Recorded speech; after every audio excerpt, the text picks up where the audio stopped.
Hey, you guys, I wanted to come on here and give my commentary regarding two of the most inspirational and knowledgeable doctors within the Black community, in my opinion. Dr. John Henry Clarke, the gentleman that you see on the left, and Dr. Frances Cress Welsing, the beautiful woman you see to the right, were two doctors who, throughout the course of their lifetimes, consistently challenged the power that was and is still white supremacy. Dr. Clarke, he actually is credited as being the creator of Pan African studies, and he incorporated his teachings into educational establishments. And he has written numerous amazing books, one of my favorites, which is Christopher Columbus and the African Holocaust, Slavery and the Rise of European Capitalism, which you guys definitely should buy this book. Please check it out. It actually is on Amazon because that's where I got my copy from. So definitely make sure to check that out. Dr. Welsing, she was a psychiatrist who is known as one of the first doctors to fully recognize and understand the etymology of white supremacy and systemic oppression. Her book, The ISIS Papers, is phenomenal, and I also own this book as well, and it is on Amazon, so again, please check that out as well. Something amazing about these two doctors is they made strides in helping to invalidate the Eurocentric practices, propaganda, and its various forms of psychological warfare. They both engaged in numerous panels, discussions, and debates while simultaneously providing factual and concrete evidence to substantiate the claims they made regarding their research. And I feel like that one of the main problems that we face with the state of the world today is we don't know our history. I mean, history is something that will occasionally provide answers and solutions to a crisis that society faces concurrently. And one of the things I'm a firm believer in is the saying, when you don't learn from history, you are doomed to repeat it. I feel like that holds true because if we actually look back at what our ancestors endured, and when we look at the obstacles of the day, you can definitely see that the struggle is actually not that much different, but instead, I feel like that the only thing that has actually changed when you really think about it is really just the obstacles that we face. I feel like, if anything, the only thing that's occurred is the obstacles really just kind of evolved, but I feel like that, in a sense, they are still the same. And you'll see, that my objective with this video is basically just to provide you guys some insight on the extraordinary work, research, and studies of Dr. John Henry Clarke and Dr. Frances Cress Welsing. And what I want to do is I just kind of want to give you guys a brief biography on their lives. So with that being said, we'll go ahead and get started first with Dr. John Henry Clarke. Dr. John Henry Clarke was born January 1st, 1915 in Union Spring, Alabama.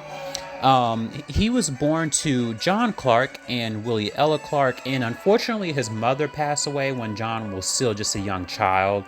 But after this, John and his family relocated to Columbus, Georgia, and eventually he left Columbus, Georgia in 1933, and he had taken a train to Harlem, which was due to the Great Migration. Now, what I want to do is I want to pause for a moment and kind of digress just for a second, just to kind of give some knowledge on what that is. For those who are unfamiliar, the Great Migration was a large movement that it moved over 6 million Black Americans from the South to other regions like the Midwest, Northeast, and West, particularly due to the impoverished economic circumstances during the Jim Crow era. But that's just kind of a little bit of history on what that movement was, in case anyone did not have any knowledge of it. But let me get back to the main story. It says here that once John arrived in Harlem, he chose to partake in activism as well as establish rapport and education.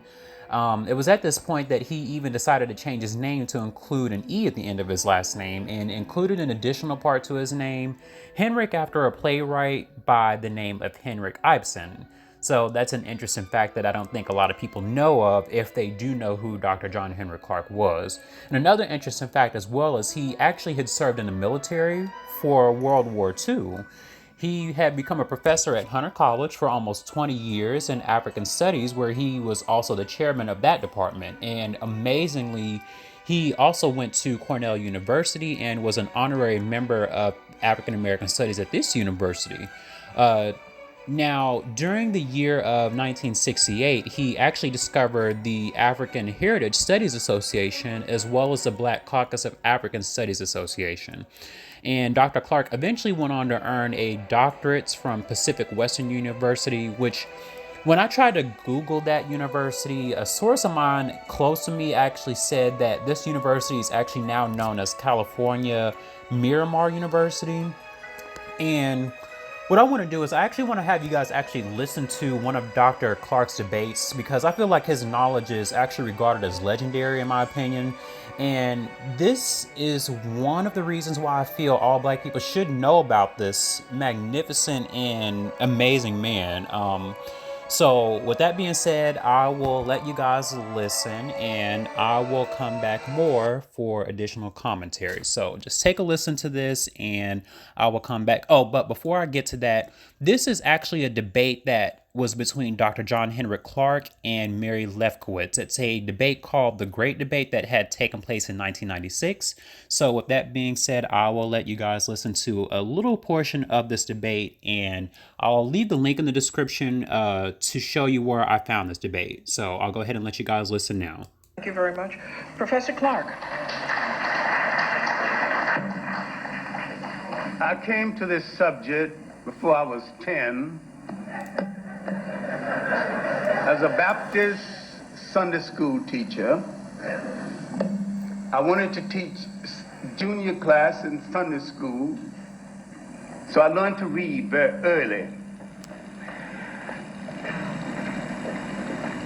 What baffled me from the beginning was the Bible itself. I could not find my people in a book that's supposed to be about all mankind. And what called my attention to the neglect of Africa was the Sunday school lessons with all those white angels.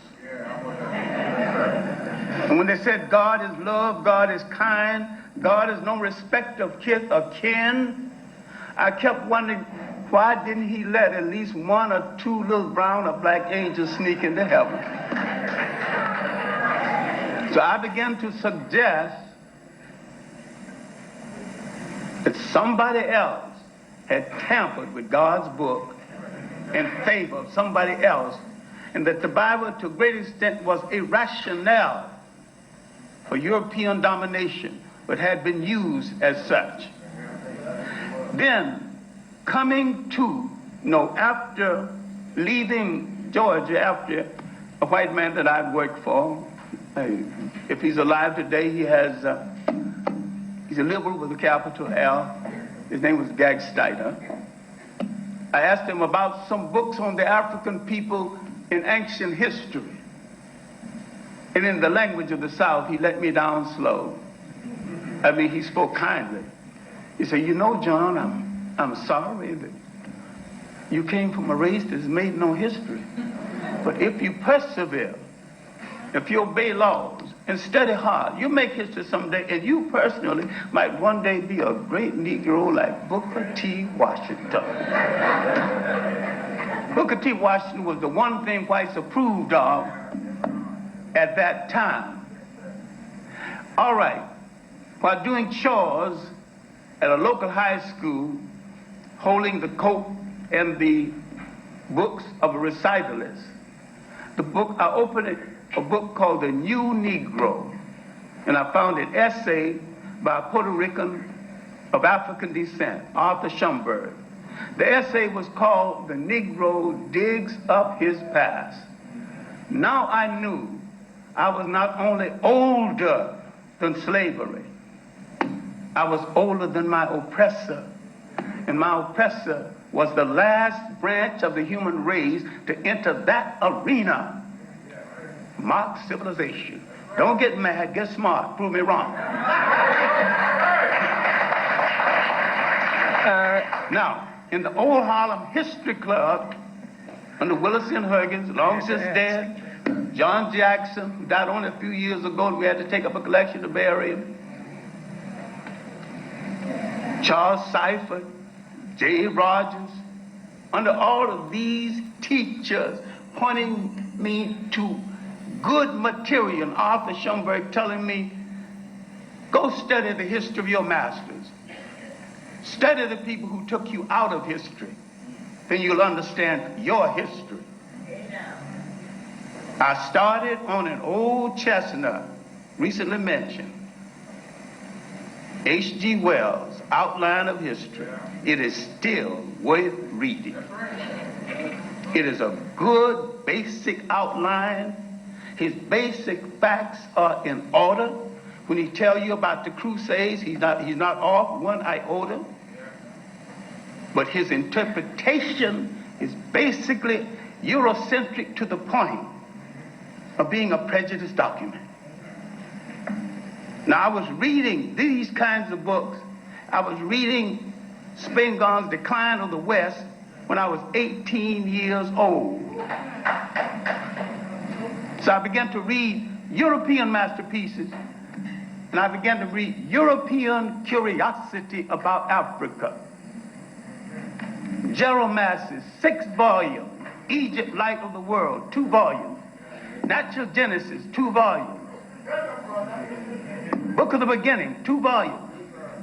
And I began to read Gerald Massey's attitude on religion and his idea that nearly European concepts of religion were stolen from outside of Europe. He was not a historian. He was not an Egyptologist. He was an agnostic, fighting the arrogance of the European of that day. See, the History Club led me to not only reading masterpieces by white radical writers who set the black radical writers in motion. A whole lot of claims blacks did not make until they saw the documents in works written by Europeans. And these works written by Europeans, what black had the time and the money to sit down and do a 6-volume work? Well, Dr. Clarke. So you guys heard some of that debate, and it is a pretty lengthy debate, but I think it's definitely something that we should all definitely at some point be able to watch. And again, I will make sure to leave a description, and I'll make sure to leave a link in the description. So if you guys want to actually finish watching that debate, you guys will be able to kind of see a link to it. But I do want to, just kind of explain, this is the reason why I feel like that he had a very interesting style of debate. And I think it's one where it seemed like his knowledge was expressed with such a high degree of wisdom that it just commanded respect. And shockingly enough, I wasn't even aware of this, but he had actually even taught Malcolm X some of what he knew. And that to me was very shocking. And I found that to be quite astonishing. But now that you guys have a little bit of backstory on Dr. Clarke, I want to go ahead and get into Dr. Frances Cress Welsing next. Frances Cress Welsing was actually born Frances Luella Cress on March 18, 1935 in Chicago, Illinois, to father Dr. Henry N. Cress and mother Ida Mae Griffin.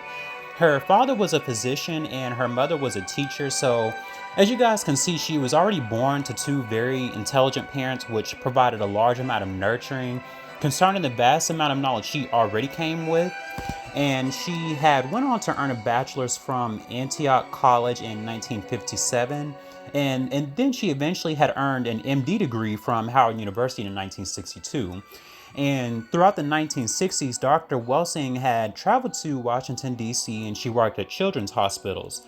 During this time, she was working as an assistant professor at Howard and created the Cress theory of color confrontation. And remarkably, she had actually published this herself in 1970. And in 1974, her work appeared in Black Scholar, and this actually had led to the beginning of her book, The ISIS Papers. Now, this is actually one of my favorite books. The ISIS Papers was primarily comprised of her essays and research that she wrote about concerning local and international race relations. And in the ISIS Papers book, Dr. Welsing, she theorized that inequality as a result of racism will conclude after people of color globally realize, examine, and evaluate, as well as comprehend and deliberate the narrative of genocide. And she also discusses the issues that plague the Black community, such as infant death, mass incarceration, drug abuse, teenage pregnancy, unemployment, and dysfunction. And it's so ironic because all of these problems, if you really think about it, are connected by white supremacy. And interestingly enough, Dr. Welsing makes mention of Black men quite frequently in her book because with that, she also theorized that Black men are the greatest threat to white supremacy because she saw it as a way of initiating white genetic annihilation. And what Frances Cress Welsing was saying is that Black men collectively can actually deal a great deal of damage to white supremacy. And this is something that the dominant society fears. And I just want to ask you guys a question. Doesn't that sound a little bit familiar? Remember how the talk of unification instills a sense of fear? The thing more powerful than an educated and well-rounded Black man who loves and leads his community is an army of Black men who follow the same dynamic. It would cause kamikaze and destruction when all Black men and Black women unite. And this is something that I say, well, we should look at history, because when we look at history, it can provide some useful and helpful answers to our problems today. But I want you guys to watch this clip of Dr. Welsing debating this professor on genetics, and I will come back to wrap this commentary up. So with that being said, I want you guys to go ahead and take a listen to this debate that she is having with William Shockley in 1974. Dr. Frances Welsing, give us the benefit of your theory, please. Well, my theory was, I wrote the paper in 1969. I wrote a paper called The Cress Theory of Color Confrontation and Racism. And the sole reason behind writing that paper was an attempt to understand the behavior of white people in relationship to all people of color, every place in the world, black, brown, red, and yellow people. And the paper was presented to the Americans at the National Medical Association, the section on psychiatry in neurology, because back in 1969, the Black Caucus in the American Psychiatric Association, we had said that racism, and when we talk about racism, we're talking about the white supremacy behavior of white people. That racism was the #1 mental health problem in the nation, and it was the #1 cause of other mental health problems. And I wanted to understand what this thing of racism really is all about, because it's the thing that has caused woe and misery and suffering for the vast majority of the people on this planet that are classified as non-white. And in my attempt to understand why the necessity of white people to keep saying that white is superior and that the condition of non-white is inferior. And the more I thought about it, in conjunction with an idea that a friend of mine had, that racism was a worldwide behavioral system for the maintenance of white supremacy by a small minority of people, I put those ideas together with what we know about genetics, what we know about the condition of skin whiteness itself. The condition of skin whiteness is the genetic inability to produce skin pigment called melanin. This is a genetic recessive trait. It is a genetic deficiency state, not as defined by Frances Welsing, but defined by geneticists and dermatologists, that the inability to produce the skin pigment of melanin or melanin pigment is described as albinism. And I think that white people, even though most white people are not consciously understanding their problem in genetics, they are certainly aware that they are genetically dominated by people of color. That's why it was a statement, one drop of black blood makes you black, because people of color have the genetic capacity to annihilate white people. And so unless white people control the reproductivity of people of color, then we can postulate that perhaps one day there won't be any white people. And I think that the very survival of white people necessitates that they project genetic inferiority on people of color, because it is they who really are aware that they are genetic recessive and perhaps genetically inferior to people of color. And I am not saying this to to call the condition of skin whiteness to say, well, no, white people are inferior. I'm not saying it for that purpose, but I think that it is of prime importance for the majority of people in the world to understand why it is that white people have to, the effective majority, large numbers of white people, have to move in a hostile and an aggressive way against people of color and have to constantly focus on it's you who's genetically inferior because they realize that there's something wrong with their genetic status. Now, May I take a call? Oh, sure, All right. please. Let me, so that, because we have a number of calls, and we'll see. So you guys heard that clip from Dr. Frances Cress Welsing, and I'm sure if you guys were on the edge of your seat like I was, you would see that she just answers so eloquently. And this is what I was talking about. This is why I love these two doctors, because if you see the way that they are able to debunk and be able to provide such substantial answers, questions along with facts that prove their theories, you would see why it is that I have such amazing love for these doctors. And just something that I kind of want to talk about for a moment, because I'm pretty sure that this is something that we all share in common, but I'm pretty sure I'm not the only one that was extremely upset that going through school, especially elementary and high school, we didn't learn about any of these people. I mean, we didn't know about Dr. Frances Cress Welsing. We didn't know about Dr. John Henry Clarke.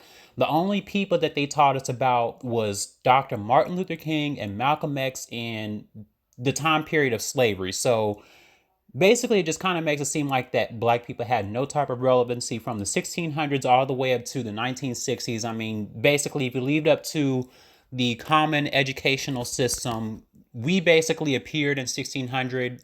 We disappeared for 400 years, and then we just basically reappeared again in the 1960s when the civil rights movement happened. So that's why I feel really passionate about this. I think it's important that we really take time to learn and understand history for ourselves, because obviously it's not being taught in these educational institutions that we attend. So it's very ridiculous in my opinion. And I, to be honest, that just, it's always kind of never, it's never set right on my mind. I don't know if that's just because it's intentional or on purpose, but one thing for sure that I think we definitely have to ask ourselves is, why don't our educational institutions want us to know about who these people are? Is it because they don't want to know, or is it because they know and they're just afraid of what their teachings might cause us to do? It might cause us to unite, and that could be their biggest fear, like Dr. Frances Cress Welsing was talking about. And what I want to do is, I actually do want to hear from you guys, because I know this video is a little bit long, but I just felt it was necessary just so you guys could kind of see where it is that I was coming from and why I love these two doctors so much. Again, I will make sure to leave the links for both these debates in the description box so you guys can check both of these debates out. So please make sure you like, comment, share, and subscribe, and I'll